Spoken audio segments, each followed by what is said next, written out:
यो एक सानो बाँदरको कथा हो। ऊ अरू बाँदरहरू जस्तै देखिन्थ्यो, तर उसको जीवन कथा अलि फरक थियो। उसले संसार राम्ररी बुझ्न नपाउँदै आफ्नी आमाबाट टाढा हुनु पर्यो।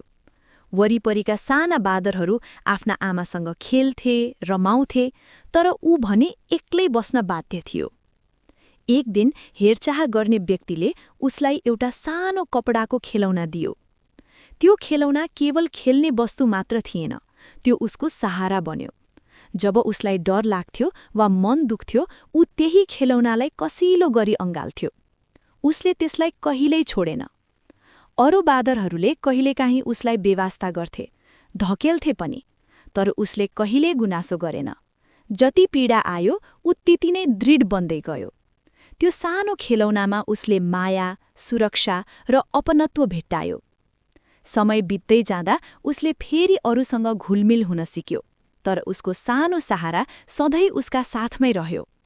यो कथाले हामीलाई सम्झाउँछ, कहिलेकाहीँ हामी पनि त्यो सानो बाँदर जस्तै एक्लोपन महसुस गर्छौं। तर जसको हृदयमा माया हुन्छ, त्यो कहिल्यै पूर्ण रूपमा एक्लो हुँदैन।